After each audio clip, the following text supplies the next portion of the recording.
Halo, halo. Iya Pak, Ini Pak. Halo, Assalamualaikum. Oh Waalaikumsalam. ya, ya.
Oke, Bismillahirrahmanirrahim.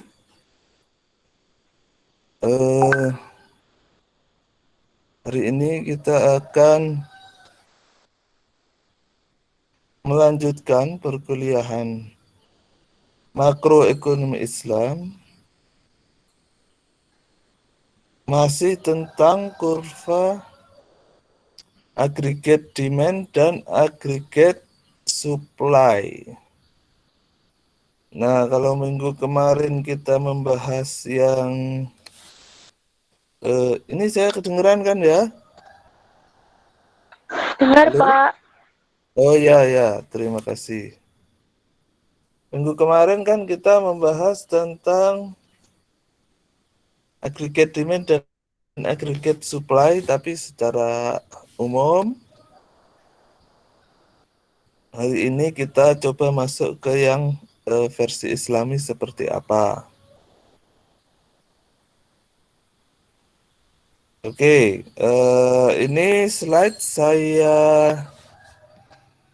baca ya kemarin, cukup bagus, jadi kita pakai slide ini saja. Ya, silakan dilanjutkan. Abil, ya. Sebentar, mana tadi?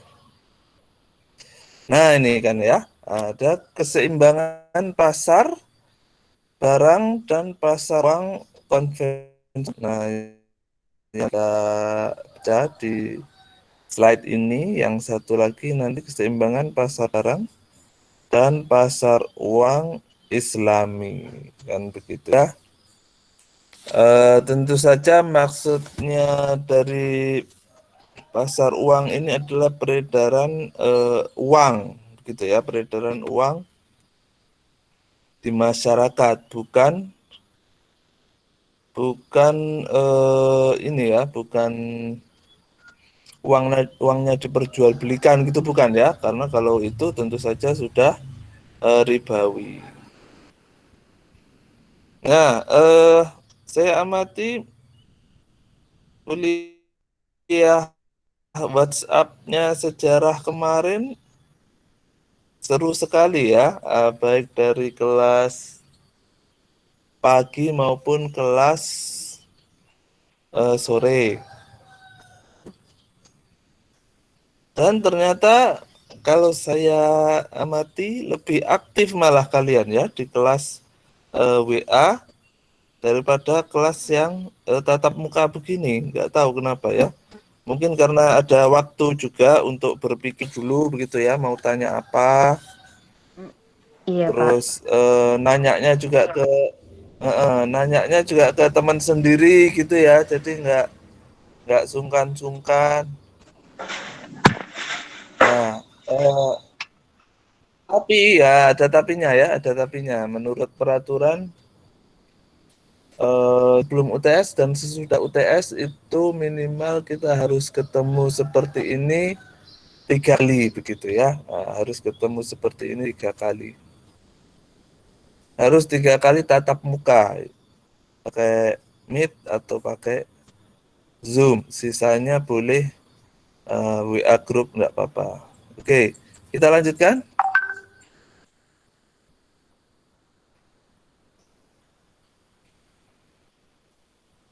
Model dasar ADAS, Aggregate Demand, Aggregate Supply ya. Kurva Aggregate Demand memperlihatkan jumlah dari barang dan jasa yang ingin dibeli oleh rumah tangga atau household gitu ya, perusahaan dan pemerintah pada tingkat harga tertentu. Kalau AS, jumlah barang dan jasa yang ingin diproduksi, supply begitu ya, dan dijual oleh perusahaan pada tingkat harga tertentu. Oke, next.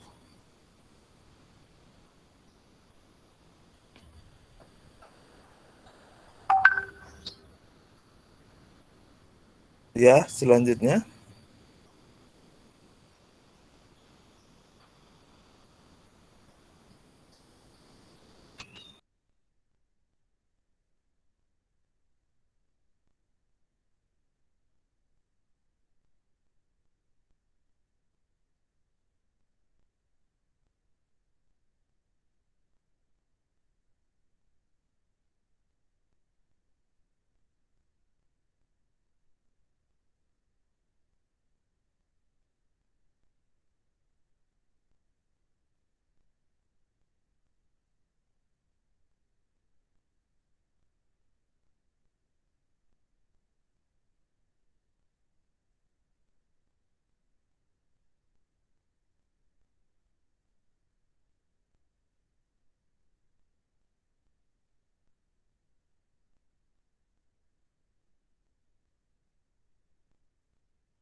Halo, halo.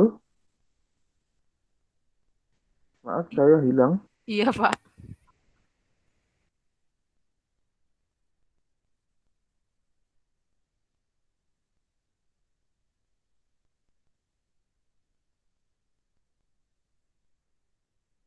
Nah, itu ya.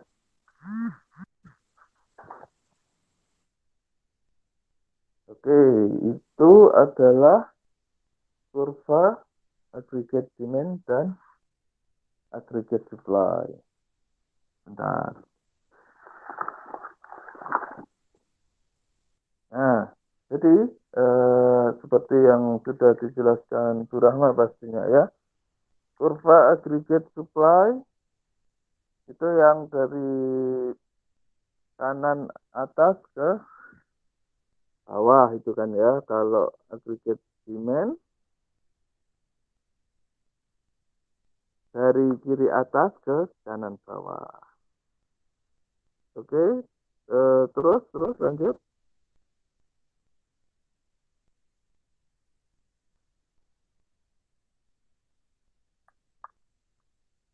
Empat komponen GDP yang mempengaruhi aggregate demand untuk barang dan jasa. Ya, Y kan begitu ya. Y itu kan GDP-nya itu ya. Y adalah consumption, terus invest, ya, consumption, investasi, habis itu government expenditure, ya toh, sama net export. Nah, net export. Oke, next.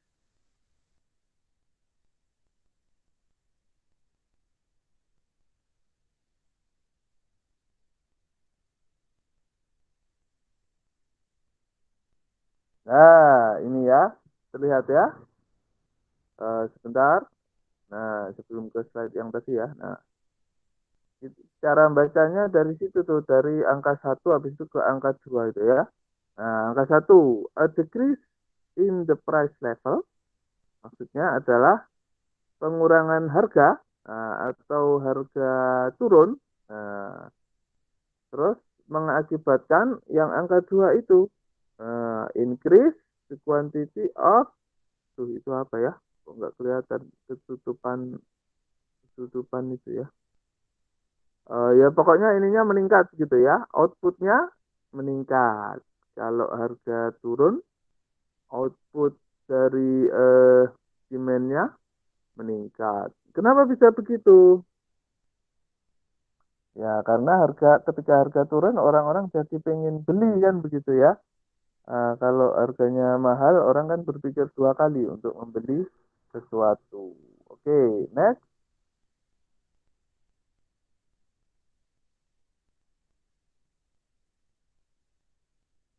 Kenapa kurva aggregate demand itu downward sloping? Maksudnya slope itu kemiringan ya. Slope itu kemiringan.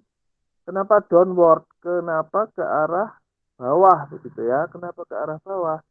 Nah, ada tiga teori untuk menjelaskan hal tersebut. Yang pertama adalah ada efek Pico. Apa itu? Yaitu tingkat harga dan konsumsi. Nah, itu yang menyebabkan kurvanya itu miring ke bawah, akan begitu ya. Yang kedua ada efek Keynes. Keynes itu bapak ekonomi ya. Teorinya banyak sekali dipakai. Apa itu? Ada teorinya menurut beliau tingkat harga dan investasi. Nah, itu mempengaruhi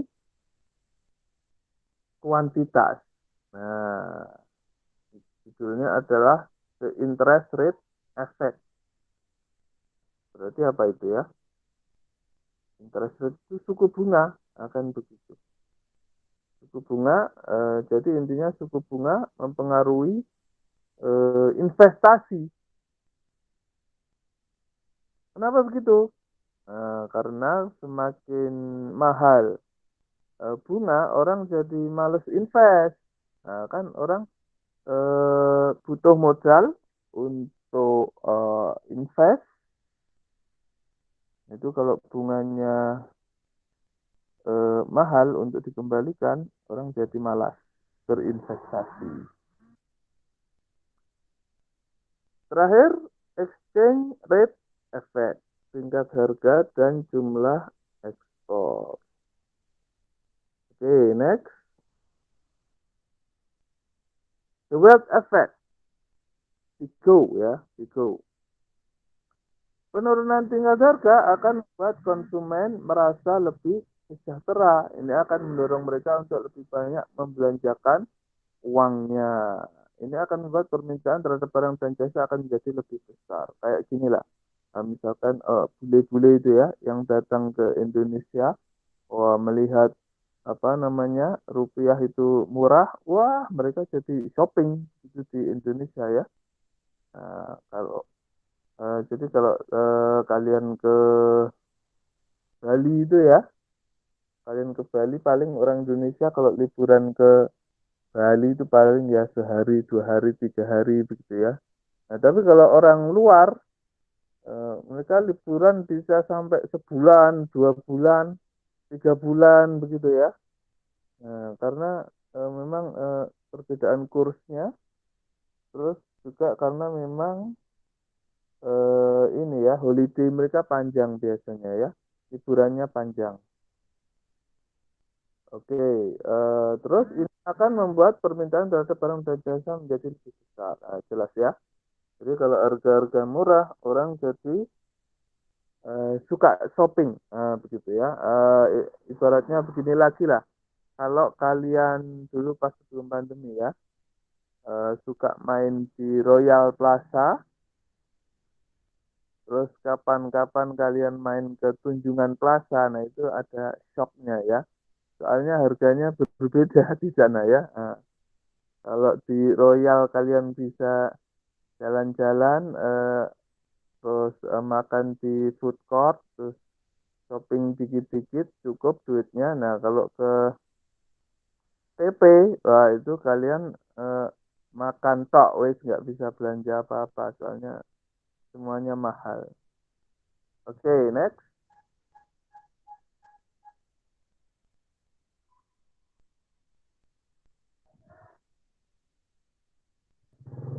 The interest rate effect Keynes ya, teorinya Keynes. Penurunan harga akan menurunkan interest rate yang akan memperbesar pengeluaran pada investasi sektor real. Nah, kan gitu ya. Peningkatan investasi berarti memperbesar kuantitas barang dan jasa.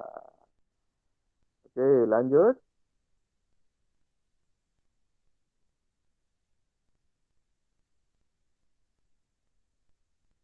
Exchange rate effect.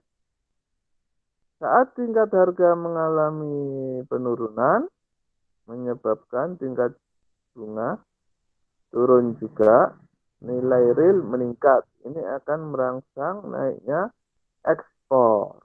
Kenaikan ekspor mengakibatkan kenaikan permintaan barang dan jasa. Menurut teori exchange rate effect. Oke, jelas ini ya, jelas ya. Oke, lanjut.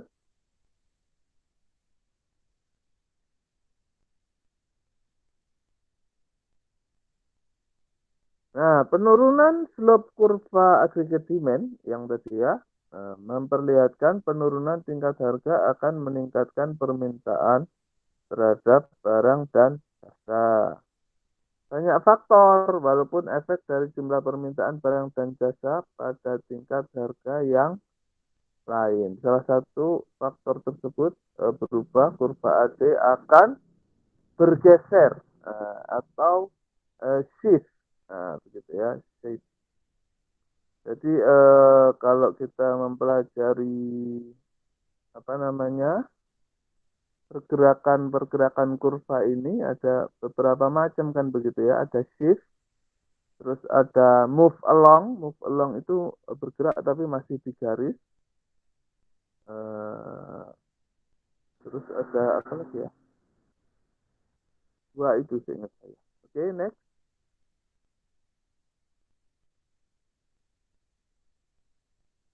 Nah, kenapa kok bisa shift? Nah, kan begitu ya. Kenapa bisa shifting, bisa bergerak si kurva itu? Nah, yang pertama ada consumption.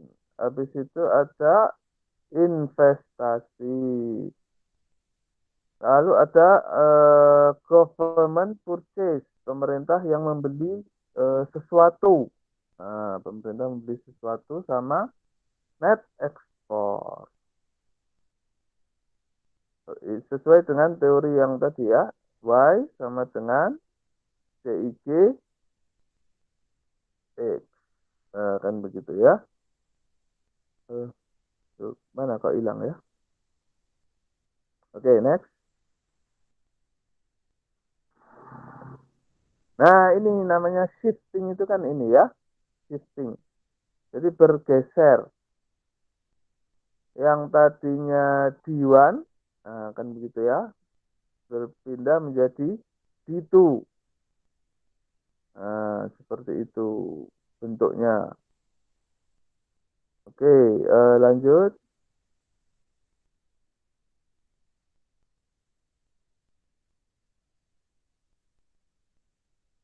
Aggregate demand dalam ekonomi Islam. Jadi peningkatan penawaran uang, apa itu ya, kecil sekali.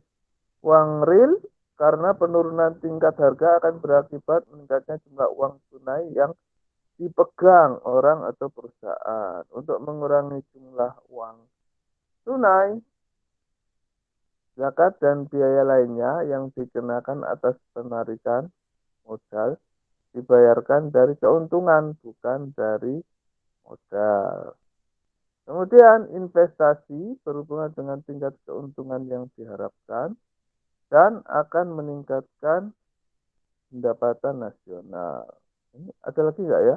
Kayaknya kok habis ini ya. Next. Nah, penurunan tingkat harga menyebabkan kenaikan pada pengeluaran konsumsi. Ada lagi? Kebijakan fiskal. Nah, kebijakan fiskal itu akan membantu juga naiknya ini ya, apa konsumsi agregat.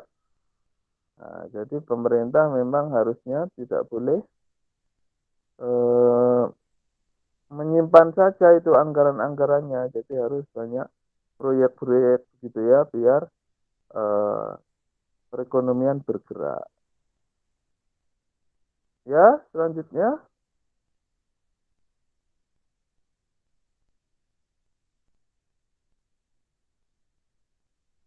agregat eh, demand itu yang kanan.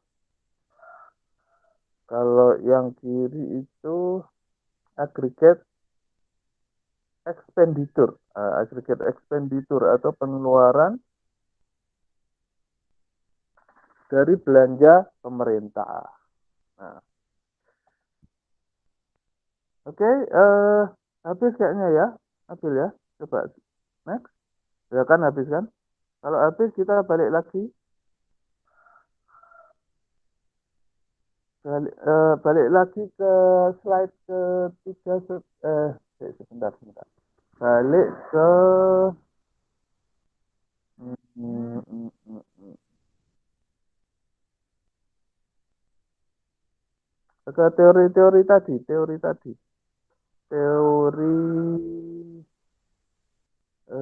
Pico, Kane sama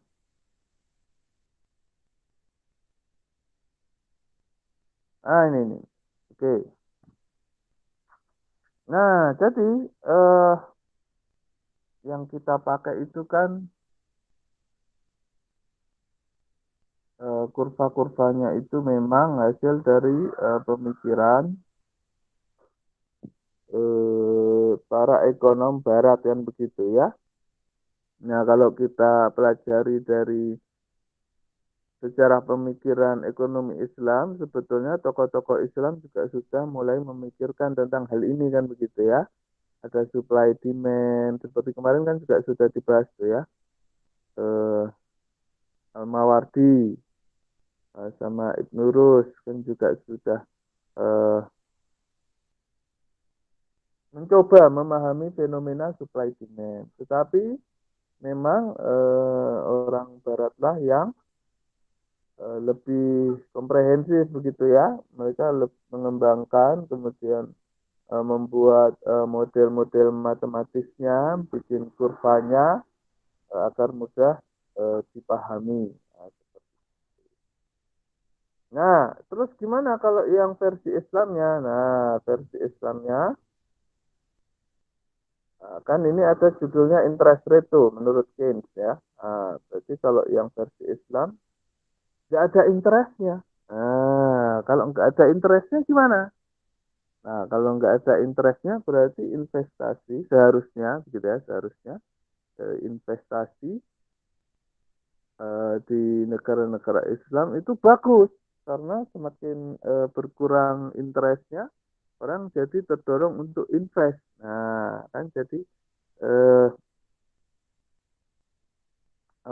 konsumsi nasionalnya akan meningkat kalau banyak investasi. Nah, kalau kita pelajari, nanti kalian pelajari juga di pelajaran keuangan publik Islam ya. Nah, itu ada negara-negara maju.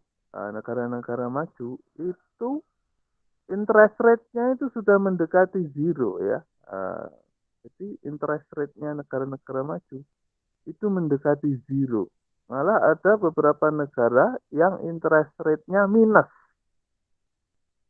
Nah, padahal mereka bukan negara Islam. Nah, ya kan? Nah, kok bisa begitu? Nah, itu yang perlu kita tanyakan. Kenapa bisa begitu? Nah, jadi kalau interestnya minus gimana?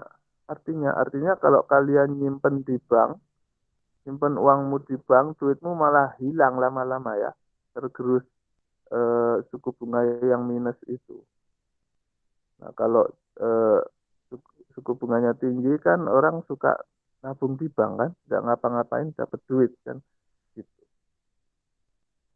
Kemudian apa lagi? Kalau yang Islami yang kedua adalah kita mengenal konsep zakat seperti yang tadi ya.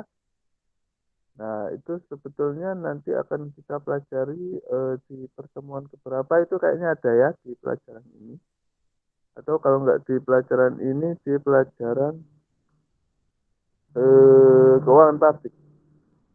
Nah, jadi yang namanya zakat itu eh,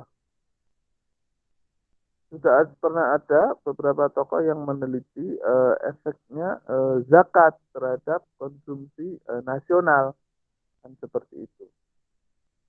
Kenapa bisa begitu? Kenapa efeknya bisa dibilang bagus? Nah, jadi begini rasionalitasnya. Misalkan di Indonesia ya, secara umum sebetulnya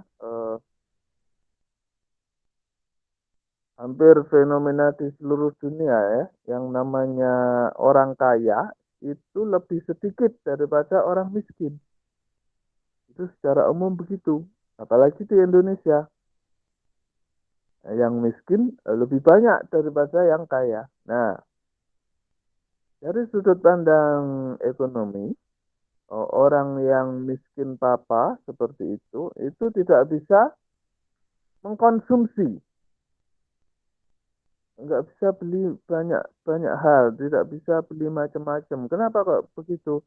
Nggak punya uang, gimana mau beli sesuatu? Kan begitu ya. Nah, kemudian kalau ada zakat, jadi bayangkan begini ya, misalkan 80% orang Indonesia itu kan miskin ya. Nah, itu 80% potensi ekonomi itu mandek, nggak bergerak.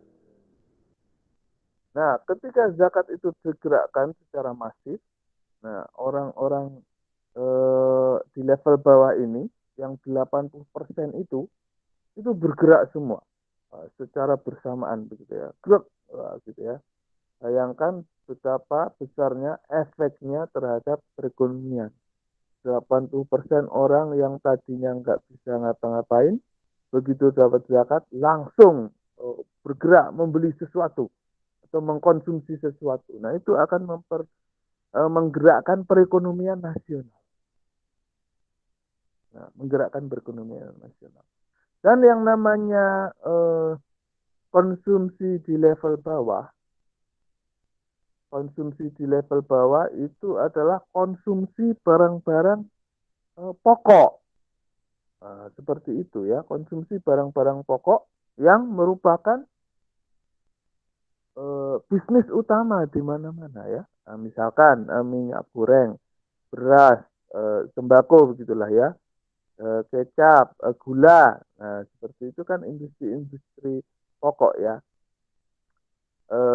Jadi jarang sekali orang misalkan orang miskin dapat duit gitu ya, dapat duit dari zakat, terus tiba-tiba begitu punya uang, saya langsung beli HP lah, saya nggak pernah punya HP. Nah, itu jarang, walaupun ada ya sebagian. Nah, tetapi pasti kalau dia logikanya bagus, normal begitu ya, yang dibeli pertama ya barang-barang pokok, pakaian misalkan, atau makanan, atau misalkan buat ngontrak rumah kan seperti itu. Nah, dengan melakukan konsumsi yang seperti itu, 80% orang miskin yang tadinya nggak bisa ngapa-ngapain, konsumsi, bergeraklah perekonomian kita. Nah, itu nanti namanya disebut juga dengan multiplier effect. Jadi efek pengkali. Efek pengkalinya terhadap perekonomian nasional luar biasa. Kenapa disebut efek pengkali? Karena sebetulnya sedikit yang dikeluarkan itu dibandingkan dengan misalkan ini misalkan apa pembiayaan proyek apa begitu ya, berapa M gitu ya, efeknya terhadap PDB nggak terasa, tetapi kalau apa namanya zakat ini banyak ahli yang mengatakan kalau tepat sasaran luar biasa efek pengkalinya itu ya. Jadi bisa menggerakkan seluruh sendi-sendi perekonomian negara karena konsumsi yang luar biasa.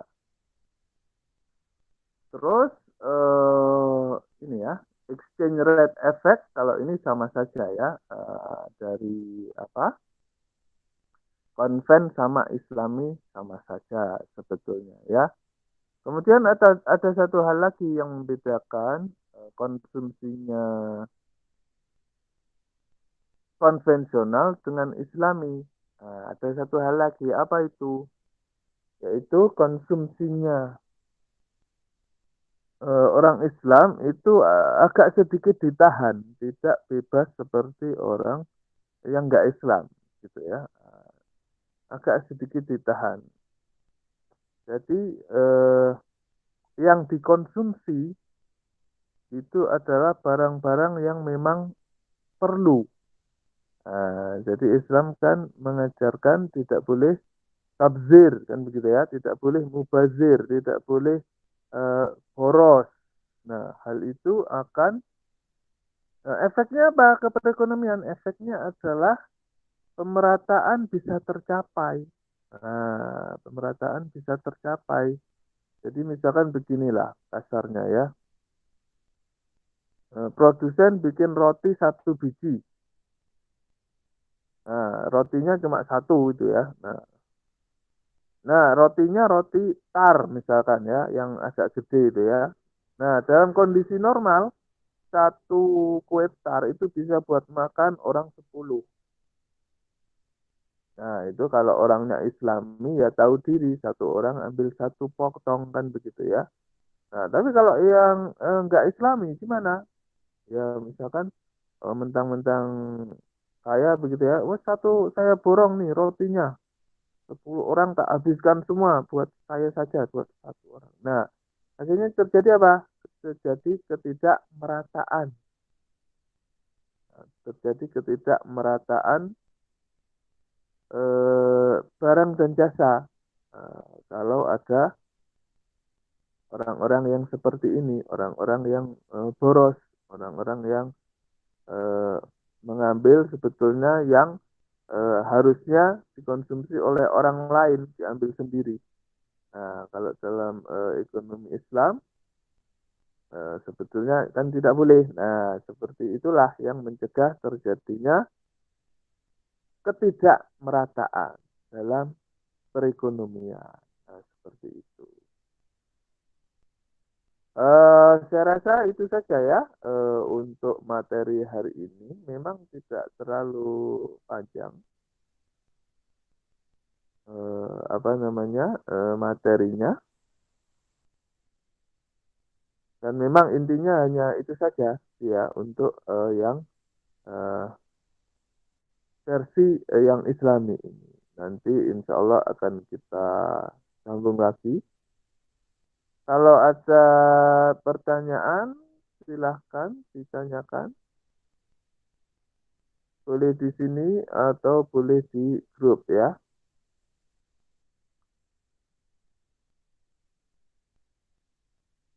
Gimana? Ada sesuatu yang ingin ditanyakan?